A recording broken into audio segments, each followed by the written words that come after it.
সদস্য সচিব সাইফুল ইসলাম, উপস্থিত রয়েছেন শ্রমিক দল জেলা এবং মহানগরের বিভিন্ন পর্যায়ের নেতৃবৃন্দ এবং এখানে উপস্থিত রয়েছেন আজকের এই জনাব শহীদুল ইসলাম তালুকদারের বড় সন্তান এবং ছোট সন্তান। সবাইকে আজকের এই দোয়া মোনাজাতে আসসালামু আলাইকুম।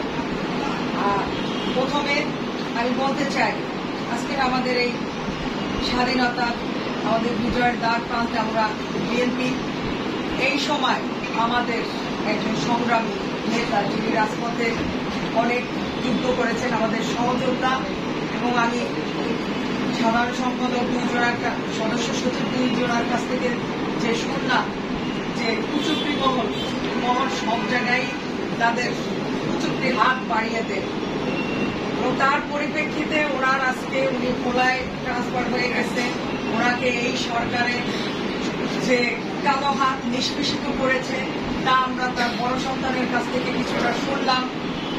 খুবই ভারাক্রান্ত, মানে বলার কোনো নাই। তারপরও আমি বলতে চাই, ওনার রুহের মাগফিরাত কামনা করি, ওনাকে ব্যস্ত নসিব করুন, এবং তাদের দুই সন্তান এখানে উপস্থিত রয়েছেন এবং তার পরিবারের এই শোক যেন তারা সহ্য করতে পারে সেই তৌফিক আল্লাহ দান করুন। এবং আমরা মহানগর বিএনপি বলতে চাই, আমরা তার পরিবারের পাশে আছি। তার বড় সন্তান যে কথা বলেছেন, আমাদের যতটুকু সম্ভব, যা সম্ভব তাদের পাশে আমরা থাকব।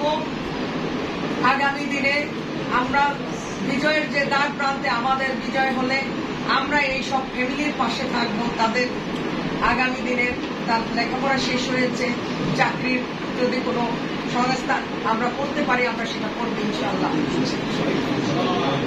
তো সর্বশেষ আমি বলতে চাই যে আমাদের মৃত্যু সবারই হয়, কারো আগে কারো পরে, এবং মৃত্যুর কষ্ট সবারই খুবই কষ্টদায়ক।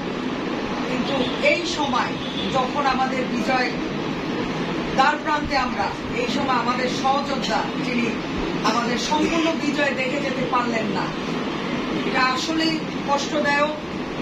তারপরও আমরা এই কষ্টকে শক্তিতে রূপান্তরিত করে আমরা আগামী দিনে এগিয়ে যাব ইনশাআল্লাহ। এইসব কুচক্রী মহলদের আমরা প্রতিহত করব আগামী দিনে, এবং আপনাদের সর্ব জায়গায় আমরা মহানগর বিএনপি আপনাদের শ্রমিক দলের পাশে আছি ইনশাআল্লাহ। যে কোনো জায়গায়, যে কোনো কাজে আমাদের পাশে পাবেন। তাই সবাইকে আবারও এই দোয়া মোনাজাতে ওনার রুহের মাগফিরাত কামনা করছি। এই বলে আমি আমার সংক্ষিপ্ত বক্তব্য শেষ করছি। বাংলাদেশ জিন্দাবাদ, জাতীয়তাবাদী দল জিন্দাবাদ, শহীদ জিয়া অমর হোক, খালেদা জিয়া জিন্দাবাদ, আগামী দিনের তারুণ্যের অহংকার তারেক রহমান জিন্দাবাদ।